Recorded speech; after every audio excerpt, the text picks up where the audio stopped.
Welcome to Carmen Co-Education, Strive to Excellence. Hello students, welcome to our channel Carmen coeducation. Students, आज हम यहाँ पढ़ने वाले हैं सीबीएसई एनसीईआरटी क्लास 10th का chapter number 10, light reflection and refraction. Guys, the most interesting as well as important chapter for us. बहुत ही अच्छा चैप्टर है, बहुत ही इंटरेस्टिंग चैप्टर है, हमारे पढ़ने में बहुत ही मज़ा आने वाला है गाइस। इस सेशन में रियली आपको बता रहा हूँ मैं कि ये चैप्टर हमारे लिए जितना इम्पॉर्टेंट है उतना इंटरेस्टिंग भी है। सो लाइट चैप्टर की अगर हम बात करें, सो बेसिकली लाइट चैप्टर जो है वो फिजिक्स का चैप्टर है। As we know, science has 3 branches, physics, chemistry and biology. So ये हमारा फिजिक्स का फर्स्ट चैप्टर है, लाइट। और जब भी हम गाइस फिजिक्स पढ़ते हैं, सो फिजिक्स पढ़ते समय हमें एक बात का बहुत अच्छे से ध्यान रखना चाहिए कि जब भी हम फिजिक्स पढ़ रहे हैं, we have to imagine things. हमें चीज़ों को इमेजिन करना बहुत ज़रूरी है। हमारी इमेजिनेशन पावर अगर स्ट्रांग है, we can imagine some things, then we can understand physics very easily।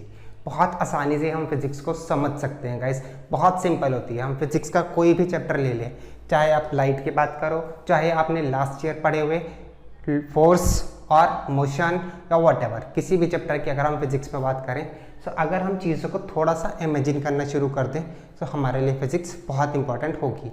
इस चैप्टर में भी गाइस हम जो भी चीज़ मैं आपको पढ़ाने जा रहा हूँ, जो भी चीज़ें आपको समझाऊंगा, वो फिगर के थ्रू आपको समझाऊंगा। हर एक चीज़ को कोशिश करूंगा कि आपको हर एक चीज़ अच्छे से समझ में आए। But you have to also imagine things कि हाँ, ये चीज़ ऐसे हो रही है या ऐसे होता है। इसमें थोड़ा सा इमेजिनेशन पावर को हम स्ट्रॉन्ग करके चलेंगे। सो आइए बच्चों, स्टार्ट करते हैं लाइट चैप्टर। जैसा कि हम सबको पता है, हमने लाइट चैप्टर पढ़ा था क्लास 7th में भी, क्लास 8th में भी हमने लाइट चैप्टर पढ़ा है। सो वहाँ पे हमने क्या क्या पढ़ा था वो भी डिस्कस करेंगे हम थोड़ा सा, प्लस हमारे क्लास 10th का टॉपिक क्या है हम वो भी डिस्कस करेंगे। तो हम बिल्कुल बेसिक से चलने वाले हैं लाइट चैप्टर के केस में, बिल्कुल बेसिक से चलेंगे हम। तो बेसिक क्या होता है गाइस, किसी भी टॉपिक को पढ़ते समय, किसी भी टॉपिक को पढ़ने में अगर मुझे व्हाट, हाउ, वाई, वेयर, इन सभी क्वेश्चंस के अगर आंसर मुझे पता है, एंड सो ऑन, जितने भी हमारे क्वेश्चंस होते हैं WH फैमिली से रिलेटेड वर्ड्स होते हैं, अगर मुझे ये सभी चीज़ें पता हैं किसी भी एक टॉपिक के बारे में, दैट मीन्स कि हमारी कंसेप्ट की नॉलेज परफेक्ट है, हमारी कंसेप्चुअल नॉलेज कंप्लीट है। तो आज हम यहाँ पे लाइट से रिलेटेड एक एक चीज़ पढ़ने वाले हैं। सबसे पहले मैं आपको बताऊँगा व्हाट इज़ लाइट, लाइट क्या होता है। फिर हम पढ़ेंगे how we can use light, why, हम लाइट को क्यों यूज़ करते हैं, वेयर, कहाँ कहाँ यूज़ करते हैं। ये कुछ चीज़ें हमें पता भी हैं इसमें जो कि बहुत बेसिक है, कुछ चीज़ें जो नहीं पता वो हम जानेंगे इस चैप्टर में। सो आइए गाइस, स्टार्ट करते हैं अब हमारा चैप्टर लाइट। सो स्टूडेंट, सबसे पहला टॉपिक हमारा आता है व्हाट इज़ लाइट। कि भैया लाइट है क्या, मुझे नहीं पता लाइट क्या है। तो सबसे पहला क्वेश्चन मेरा क्या होता है, जब भी मैं कोई टॉपिक पढ़ रहा हूँ, कोई भी टॉपिक पढ़ूँ, सबसे पहला क्वेश्चन होना चाहिए व्हाट। सही बात है ना? ठीक है, अगर हम भी किसी इंसान से मिलते हैं तो सबसे पहले क्या जानते हैं, भाई आपका नाम क्या है, व्हाट इज़ योर नेम। सबसे पहले नाम पूछेंगे ना मुझसे, क्या है, सीधा ये पूछ लेंगे भाई क्या हो गया, क्या है। सो राइट, सबसे पहले हम व्हाट पूछते हैं कि भाई क्या है, क्या ये, राइट। तो व्हाट इज़ लाइट। सो आइए स्टार्ट करते हैं, देखते हैं कि लाइट क्या है। So guys, light is a form of energy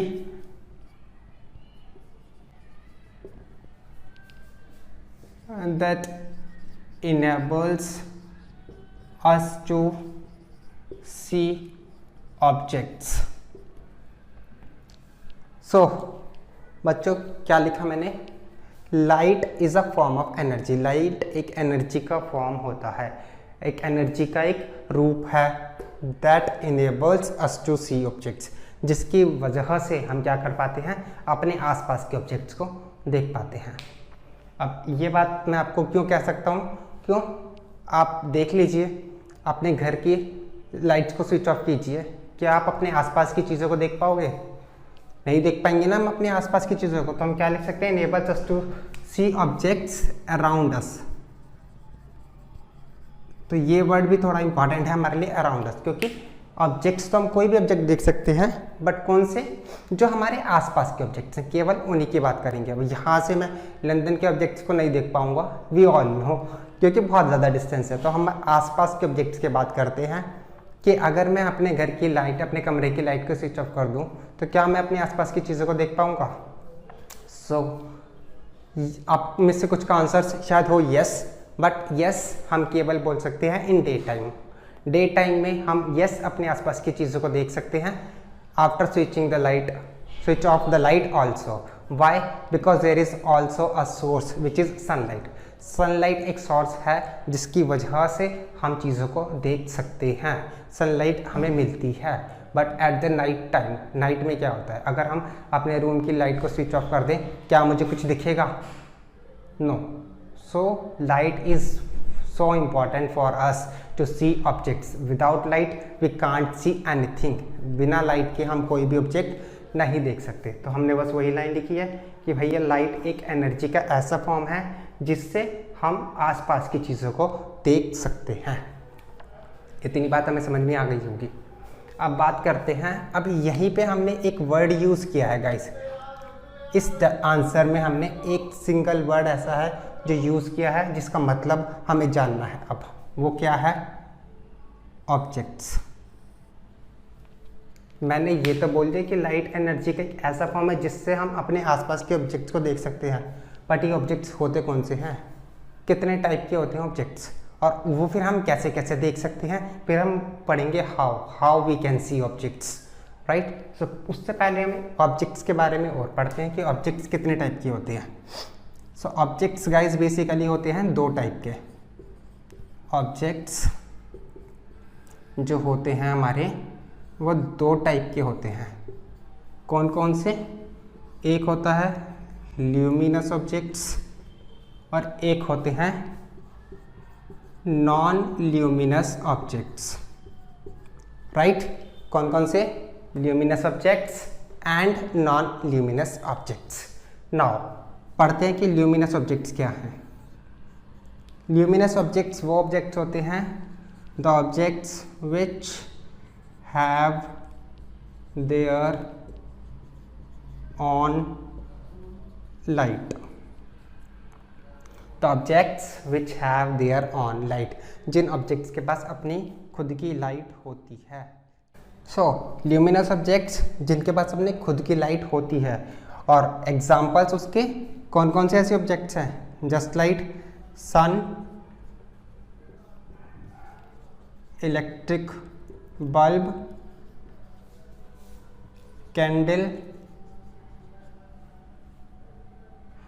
right, torch, etcetera. We all know there are so many objects जिनके पास अपनी खुद की लाइट होती है। सन के पास अपनी खुद की लाइट होती है, सनलाइट। इलेक्ट्रिक बल्ब के पास लाइट होती है, कैंडल्स, टॉर्च, ये सब ऑब्जेक्ट्स हैं जिनके पास लाइट होती है। सो इन्हें हम ल्यूमिनस ऑब्जेक्ट्स कहते हैं, राइट। बात करते हैं नॉन ल्यूमिनस ऑब्जेक्ट्स की, कि नॉन ल्यूमिनस ऑब्जेक्ट्स कौन से हैं। सो सेम ल्यूमिनस के आगे नॉन लगा दिया, दैट मीन्स उसका अपोजिट। तो यहाँ पर भी हम नॉट लगा देंगे डेफिनेशन में। The objects which do not have their own light, ऐसे ऑब्जेक्ट्स जिनके पास खुद की लाइट नहीं होती। अब ऐसे कौन से ऑब्जेक्ट्स हमारे पास? कैसा कोई ऑब्जेक्ट होता है जिसके पास खुद की लाइट नहीं होती? Again so many examples guys, just like book, pen, chair, table, and so on and so on and so on. We all know there are so many objects जो luminous भी हैं, so many objects जो non luminous भी हैं। So अब हमें इतनी बात तो समझ में आ गई कि भाई ये लाइट क्या होती है और ऑब्जेक्ट्स हमने पढ़े कितने टाइप के होते हैं, राइट।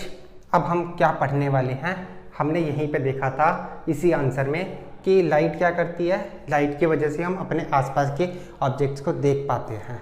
सो हमारा नेक्स्ट आंसर होता है हाउ। नेक्स्ट क्वेश्चन क्या होता है, how we can see objects, how do we see objects, right. So students, our next question arises, how do we see objects, किसी भी ऑब्जेक्ट को हम कैसे देख सकते हैं, राइट। सो अभी तक हमें क्या पता है कि लाइट क्या होती है और ऑब्जेक्ट्स कितने टाइप के होते हैं। तो ऑब्जेक्ट्स हमने पढ़े दो टाइप के, ल्यूमिनस, नॉन ल्यूमिनस। तो एक एक करके देखते हैं कि हम कैसे किसी ऑब्जेक्ट को देख पाते हैं। तो सबसे पहले अगर हम बात करें नॉन ल्यूमिनस ऑब्जेक्ट्स की, तो नॉन ल्यूमिनस ऑब्जेक्ट्स को हम कैसे देख पाते हैं। अगर नॉन ल्यूमिनस समझ में आ गया तो ल्यूमिनस आप ऑटोमेटिकली मुझे खुद बता दोगे, प्लीज़ इसको ध्यान से समझेंगे हम। तो सबसे पहले मैं इसका आंसर लिखता हूँ आपके लिए। When a beam of light falls on the object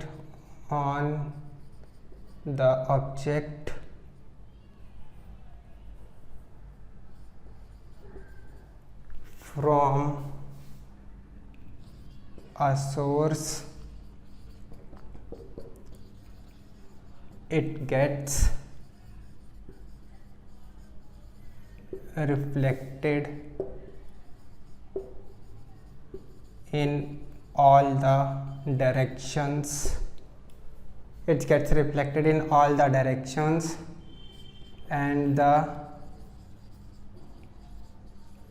then the reflected light reaches to our eyes, and our brain interprets the object, right. तो यहाँ पर मैंने क्या क्या लिखा है बच्चों, हम ध्यान से एक बार पढ़ लेते हैं और समझते हैं। When a beam of light falls on the object, जब भी कोई लाइट की बीम, लाइट की रेज किसी ऑब्जेक्ट पर पड़ती है, फ्रॉम अ सोर्स, किसी भी सोर्स से। अब वो सोर्स हमें पता है tubelight, bulb, sunlight, whatever the source, it gets reflected in all the directions. वो लाइट हर एक डायरेक्शन में क्या होती है, रिफ्लेक्ट होती है। और उसके बाद जब वो reflected light, then the reflected light reaches to our eyes, जब वो हमारी आइज पे पड़ती है, our brain interprets the object, तब हमारा ब्रेन क्या करता है, उस ऑब्जेक्ट को देख पाता है। अब यहाँ पे मैं आपको एक डायग्रामेटिकली इस चीज़ को समझाने वाला हूँ, सो मेक श्योर हम बहुत ध्यान से उस चीज़ को समझ लें। सो आइए देखते हैं बच्चों। सबसे पहले यहाँ पे कोई एक ऑब्जेक्ट मानते हैं हम, ठीक है। लेट्स सपोज बहुत ज़्यादा हैवी ऑब्जेक्ट नहीं, कोई भी एक सिंपल सा ऑब्जेक्ट मान लो आप, ठीक है। हमें यहाँ पे चीज़ों को केवल समझना है। मैंने आपको बोला था कि जस्ट इमेजिन थिंग्स। यहाँ पे मैं आपको एक सिंपल सा डायग्राम समझा रहा हूँ, बट साथ में इमेजिन ज़रूर कीजिएगा चीज़ों को। लेट्स सपोज एक बॉक्स रखा है यहाँ पे, वट एवर, आप इसको बॉक्स मानो, आप ये कुछ भी मानो, ठीक है। टेबल मानो, चेयर मानो, वट एवर। इसके ऊपर लाइट पड़ेगी किसी एक सोर्स से। तो सोर्स क्या बनाए हम, सोर्स हम चलो बल्ब बनाते हैं। यहाँ पे हमने एक बल्ब बना दिया। We know this is the symbol of bulb, electric bulb. तो ये है हमारा इलेक्ट्रिक बल्ब, और ये है हमारा एक बॉक्स जो कि हमारा एक ऑब्जेक्ट है, लाइट। और ये क्या है, ये हमारा सोर्स है। ये क्या है, ये हमारा लाइट का एक सोर्स है। इतनी बात हमें समझ में आ गई, क्योंकि यहाँ पे हमने जो जो वर्ड्स यूज़ करे हैं वो हमें पता भी होने चाहिए। यहाँ पर मैंने एक ऑब्जेक्ट वर्ड यूज़ किया था, सोर्स वर्ड यूज़ किया था। तो ये ऑब्जेक्ट है और ये लाइट का सोर्स है, electric bulb, we all know. इससे क्या होगा, लाइट रेज इस पर पड़ेगी, पड़ गई लाइट रेज पे, इससे जो लाइट निकलेगी वो इस पर पड़ेगी, हाँ या ना, यस। अब क्या होगा, इस ऑब्जेक्ट पे पड़ने के बाद जो लाइट रेज है वो हर एक डायरेक्शन में ट्रैवल करती है, हर एक डायरेक्शन में मूव करेगी। रिफ्लेक्ट होगी। बेसिकली हम इसको भी रिफ्लेक्शन वर्ड बोल देते हैं। अभी हम जस्ट पढ़ने वाले हैं कि what is reflection, so don't worry, ठीक है। सॉरी, ये एरो ऐसे जाएगा और ये भी ऊपर की तरफ जा रही है रेस ऐसे, राइट, ठीक है। तो यहाँ से लाइट रे इस पे पड़ी और यहाँ से जो लाइट रेस है वो हर एक डायरेक्शन में चली गई। ये मैं थोड़ा अलग लिख देता हूँ ताकि आपको समझने में प्रॉब्लम ना हो। Now is this I think clear. So अब क्या होगा, लाइट हर एक डायरेक्शन में रिफ्लेक्ट हुई। अब जहाँ पर भी हम खड़े होंगे, जहाँ पर भी आई होगी, कोई भी जो ऑब्वियस है, जहाँ पे मैं खड़ा हूँ वहीं पे मेरी आँख होगी। ये तो है नहीं कि मैं यहाँ खड़ा हूँ आँख मेरी यहाँ होगी, इट्स कॉमन सी बात है बच्चों। तो लेट्स सपोज कि अगर मेरी आई यहाँ पर है तो मैं उस ऑब्जेक्ट को यहाँ पे देख पाऊँगा इस तरीके से। अगर लेट्स सपोज हम यहाँ पे खड़े हैं तो मैं उस ऑब्जेक्ट को यहाँ पर देख पाऊँगा। तो सिंपली मैं उसके लिए आई बना रहा हूँ। तो आप ये समझ सकते हैं कि यहाँ पर मतलब कोई भी ह्यूमन पर्सन खड़ा है, ठीक है, तो उसको वो ऑब्जेक्ट दिख जाएगा क्योंकि लाइट हर एक डायरेक्शन में रिफ्लेक्ट होती है। और जब ये लाइट हमारी आंखों पे पड़ेगी तो अब हमारा ब्रेन क्या करता है, उस ऑब्जेक्ट को इंटरप्रेट करता है। तो ये तो हमने बात करी किसकी, ये हमने एक डेफिनेशन लिख दी, ये हमने डायग्राम बना दिया। इतनी बात समझ में आ गई हमें। ये लीजिए, इसको अभी हम अलग कर देते हैं।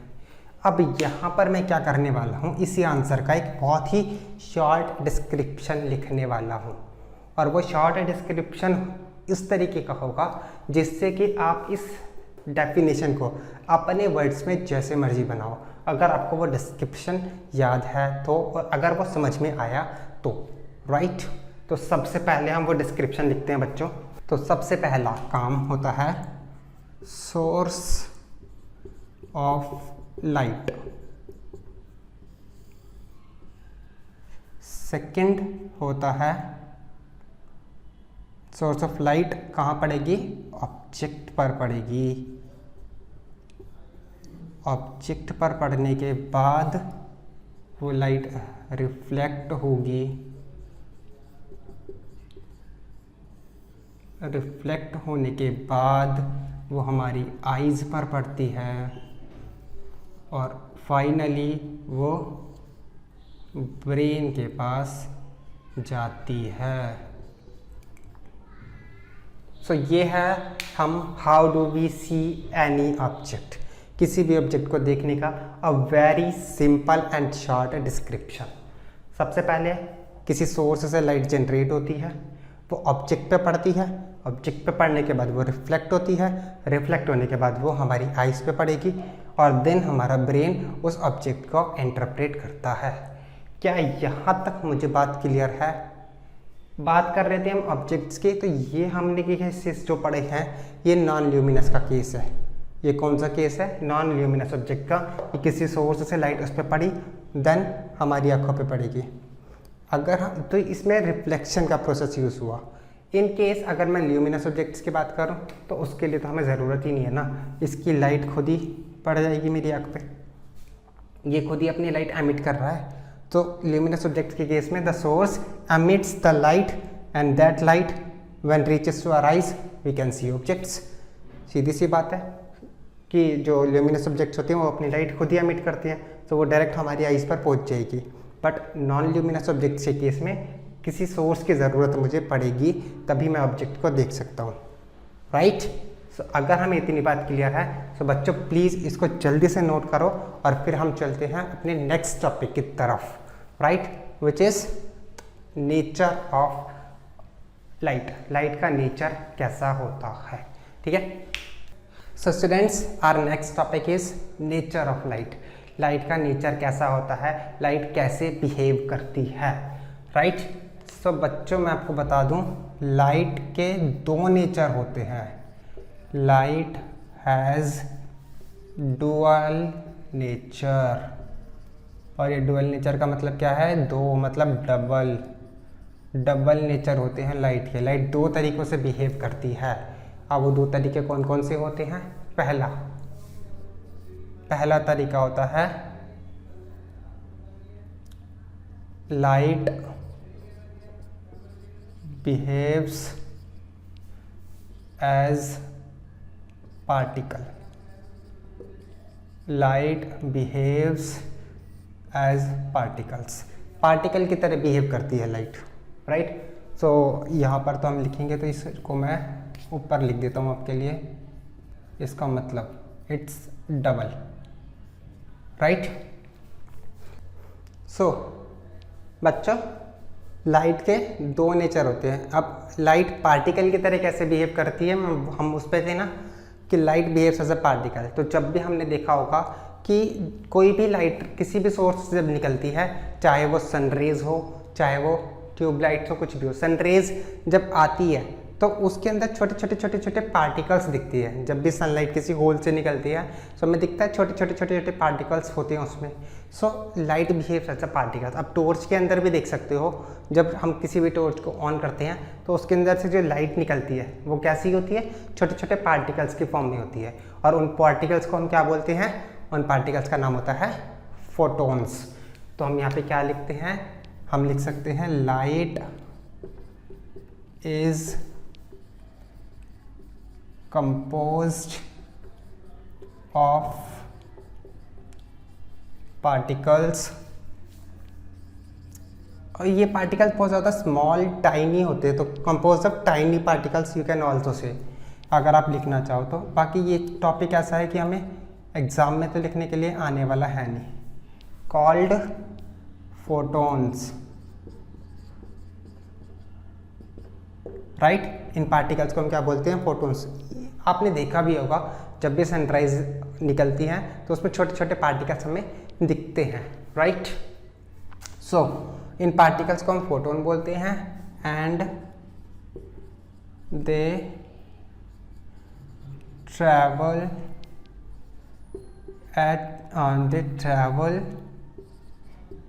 इन अ straight line, they travel in a straight line, वो एक straight line में ट्रैवल करते हैं at a very high speed। वो कैसे ट्रैवल करते हैं, स्ट्रेट लाइन में ट्रैवल करते हैं और उनकी स्पीड बहुत ज़्यादा हाई होती है। स्पीड ऑफ लाइट, मैं यहाँ पर किसकी लिख रहा हूँ, speed of light in vacuum. So speed of light in vacuum कितनी होती है, 3 × 10⁻⁸ मीटर पर सेकेंड। ये हमें पता है कि लाइट की जो स्पीड होती है वैक्यूम या फिर एयर की अगर हम बात करें तो एयर में लाइट की स्पीड होती है 3 × 10⁸ मीटर पर सेकेंड। सो हाई, लाइट की speed so much high, right, बहुत ज़्यादा हाई होती है।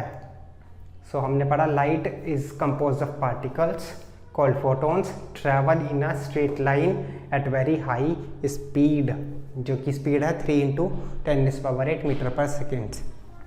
अब दूसरा नेचर क्या होता है, और उससे पहले पार्टिकल नेचर में हम लाइट को कैसे समझ सकते हैं। सो हम क्या लिख सकते हैं, phenomena related to particle theory are reflection and refraction। तो ये जो हम टॉपिक पढ़ने वाले हैं वो लाइट के कौन से नेचर पे डिपेंड करते हैं, रिफ्लेक्शन और रिफ्रैक्शन पार्टिकल नेचर पे से बिलोंग करते हैं, पार्टिकल नेचर से रिलेट होते हैं। इतनी बात हमें समझ में आई कि लाइट का कैसे बिहेव करती है, एज अ पार्टिकल बिहेव करती है।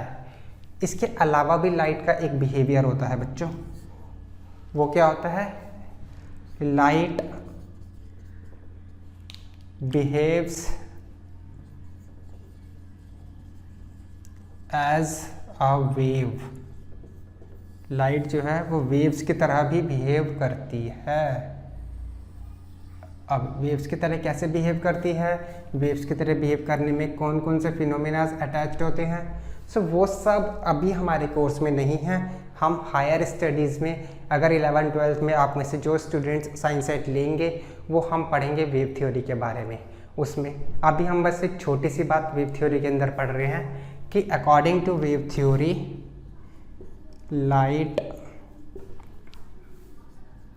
डज नॉट नीड एनी, और इससे पहले एक लाइन और, तो मैं इसको इरेज करता हूँ। Light consist of electromagnetic waves does not need any material medium to travel. Light को ट्रैवल करने के लिए किसी मीडियम की ज़रूरत नहीं होती। Light can travel in vacuum also. In the last class हमने एक चैप्टर पढ़ा था साउंड, राइट। सो साउंड में हमने क्या पढ़ा था कि sound needs a material medium to travel. Sound को किसी मटेरियल की ज़रूरत होती है, वो सॉलिड हो, लिक्विड हो या गैस हो। बट लाइट जो है वो वैक्यूम में भी ट्रैवल कर सकती है। किसी में कोई भी मीडियम नहीं है, ना सॉलिड ना लिक्विड ना गैस, तब भी लाइट ट्रैवल कर सकती है। और ये वैक्यूम में इसकी स्पीड होती है और एयर में ऑल्सो। तो स्पीड ऑफ लाइट जो मैंने लिखी है ये इस वैक्यूम में भी है एज वेल एज एयर में भी यही स्पीड होती है। तो ये हमारी स्पीड ऑफ लाइट है, राइट।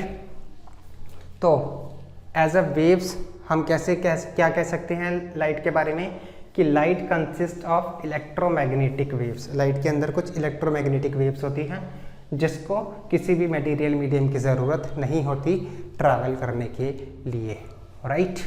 अब इससे कौन कौन से फिनोमेना जुड़े हैं केवल नाम पढ़ रहे हैं हम, डिटेल में हम कोई इसका फिनोमेना नहीं पढ़ने वाले हैं बच्चों। सो केवल और केवल हम नाम पढ़ रहे हैं, क्या हैं आइए देखते हैं। तो फिनोमेनाज रिलेटेड टू वेव थ्योरी। कुछ फिनोमेनाज हैं, दो तीन मैं लिख देता हूँ आपके लिए just for the knowledge. Diffraction, interference और पोलराइजेशन।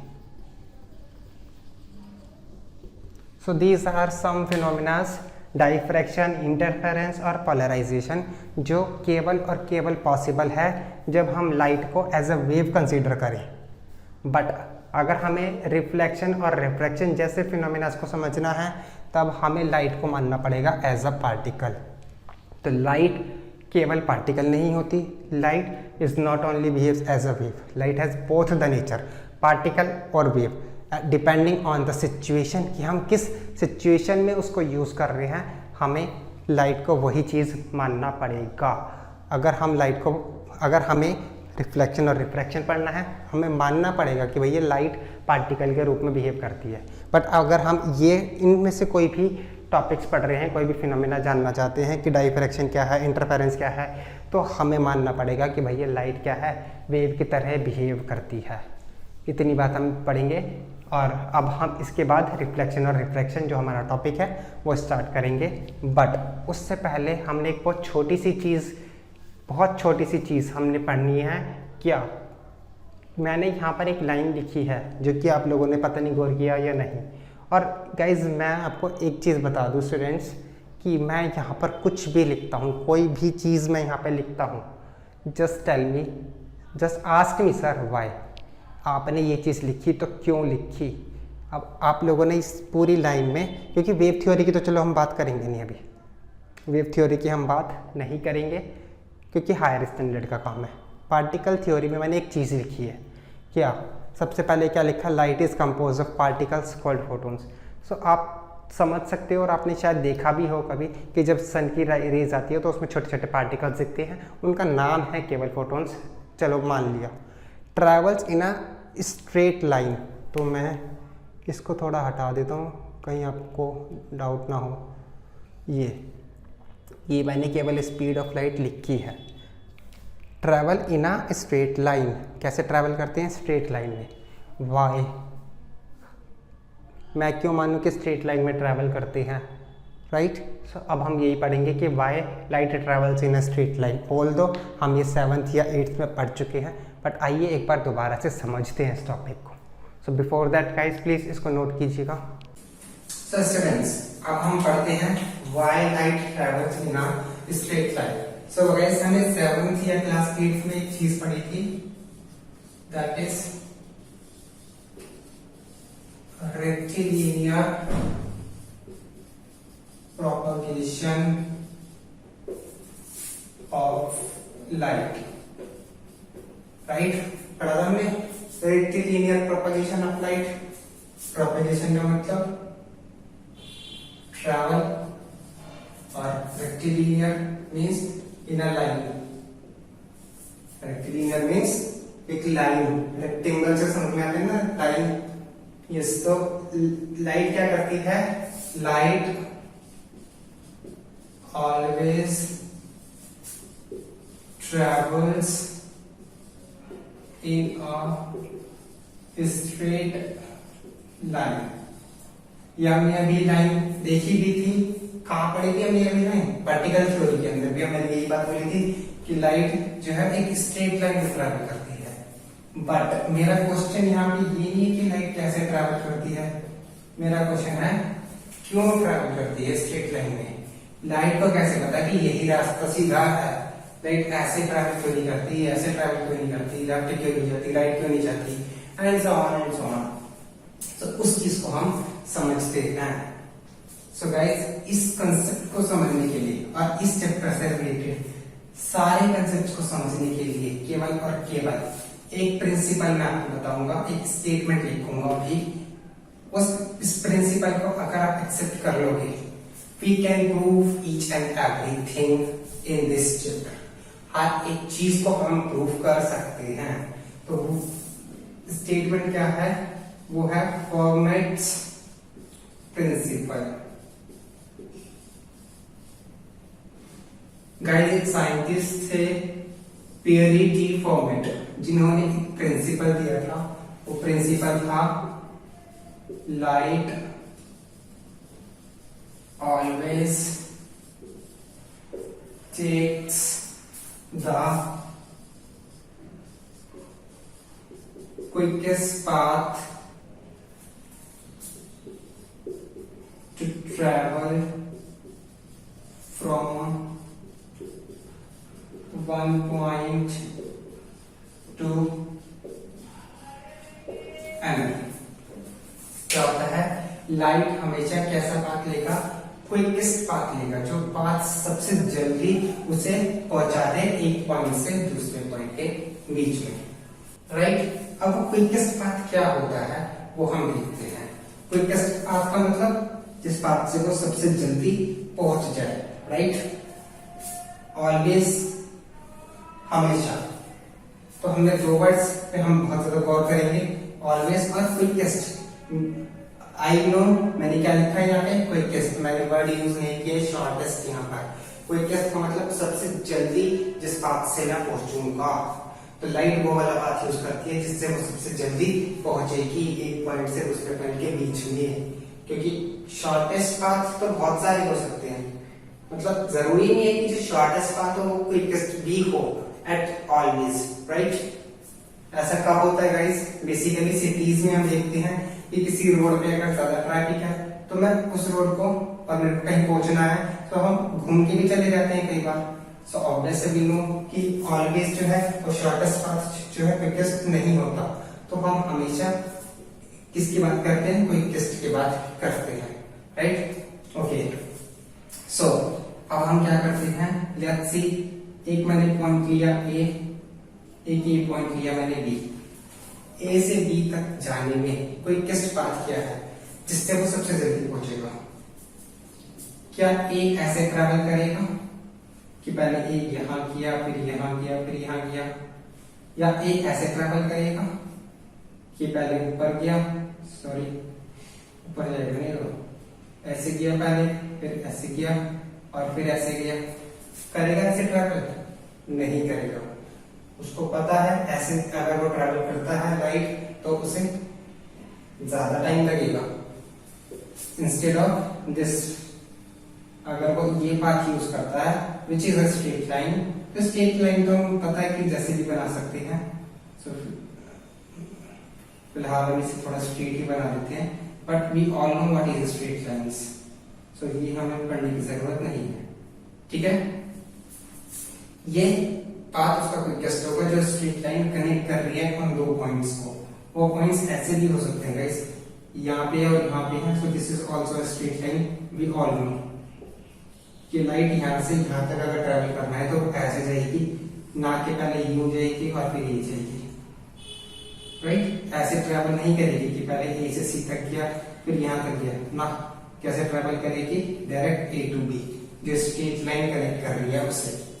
अब आप लोगों का एक क्वेश्चन में ये हो सकता है मुझसे कि सर जब आप बोलते हो कि हर बात में वाई, तो आप ये भी बता दो कि ये प्रिंसिपल क्यों होगा, why light always takes the quickest path. So yes, इसका भी आंसर होता है हमारे पास, बट वो हम कब पढ़ते हैं जब हम वेव थ्योरी को जानेंगे। जब हम वेव थ्योरी के बारे में पढ़ेंगे तब हम इस क्वेश्चन का आंसर ढूंढ सकते हैं, बट वो अभी हमारे कोर्स में नहीं है। दैट्स व्हाई मैंने कहा था ओके, अब केवल और केवल एक ये चीज एक्सेप्ट कर लीजिए तो हम इस पूरे चैप्टर के सारे क्वेश्चंस के आंसर्स ढूंढ सकते हैं, और इवन मैं आपको सारे क्वेश्चंस के आंसर दूंगा। बट वेव थ्योरी क्योंकि हमारे कोर्स में नहीं है, और तो हम अकॉर्डिंग टू वेव थ्योरी इस चीज को प्रूव कर सकते हैं कि लाइट क्विकेस्ट पाथ क्यों लेता है। बट इस एक चीज को एक्सेप्ट कर लीजिए, we can prove each and everything in this chapter, right. So हमने इस एक चीज से क्या प्रूव किया? Rectilinear propagation of light. Light always takes the straight line, light always travels in the straight line or always takes the quickest path. Quickest path में travel करना होता है उसे, and that quickest path is a straight line. Hence we can say light travels in a straight line or rectilinear propagation. ये true क्यों है? Because of this statement, because of Fermat's principle. इतनी बात समझ में आई? तो बच्चों, अब हमें लाइट के हमने फिनोमेना पढ़ने हैं जो पार्टिकल्स पे बेस्ड होते हैं, right. Reflection, refraction. So basically light क्या करती है? पार्टिकल नेचर में तीन फिनोमेना होते हैं। तो एक बार हम वो तीन फिनोमेना एक बार नाम जान लेते हैं उनके कि कौन कौन से हैं। So students, light mainly do three things. Light ज्यादातर जो पार्टिकल थ्योरी में है तीन फिनोमेना होते हैं लाइट के, ठीक है। तीन चीजें करती है। क्या क्या? वो तीन चीजें क्या क्या होती हैं? Light from a source comes, किसी भी सोर्स से लाइट आ रही है। लेट्स सपोज अगेन, अब ये चीजें हमें पता है कि लाइट किसी भी सोर्स से अगर आ रही है और वो किसी सरफेस पे पड़ी, and this is any surface, किसी भी सरफेस पे पड़ी और वो एब्सॉर्ब हो गई, खत्म। तो या तो लाइट किसी भी सरफेस पे पड़ के एब्सॉर्ब हो जाती है, जिसे हम बोलते हैं एब्सॉर्प्शन। सेकंड थिंग, लाइट क्या करती है? किसी सरफेस पे लाइट पड़ी, लेट्स से दिस, और उसके बाद लाइट बाउंस बैक हो जाती है। लाइट रे इस सरफेस पे पड़ी एंड बाउंस बैक, और इस फिनोमेना को हम बोलते हैं reflection. Bouncing back off light rays falling on any surface, किसी भी सरफेस पे पड़ के जब लाइट रिफ्लेक्ट हो जाती है। और तीसरा फिनोमेना क्या होता है? रिफ्रैक्शन। इसमें क्या होता है? बेसिकली डिटेल में हम पढ़ेंगे इन दोनों को, डोंट वरी, जस्ट नाम बता रहा हूं क्योंकि बेसिकली तीन चीजें होती है। एब्सॉर्प्शन, जिसके बारे में हमें नहीं पढ़ना, हमने नाम समझ लिया, दैट इज एनफ कि लाइट किसी सरफेस पे पड़ी और खत्म। Bouncing back off light when a light ray comes and then refracted, sorry. तो क्या होता है? रिफ्रैक्ट हो जाता है। और बेसिकली ये कब होता है? When light goes from one medium to another. बहुत ज्यादा डिटेल में नहीं बताऊंगा क्योंकि वो हम टॉपिक पढ़ेंगे after reflection. Let's suppose air है और एयर से लाइट जा रही है वाटर के अंदर, तब वो बैंड हो जाएगी, और this bending is known as this bending is known as yes refraction. इसी को हम रिफ्रैक्शन के नाम से जानते हैं, राइट। तो अब हम स्टार्ट करेंगे हमारा टॉपिक विच इज रिफ्लेक्शन। सो आइए बच्चों स्टार्ट करते हैं हमारा नेक्स्ट टॉपिक।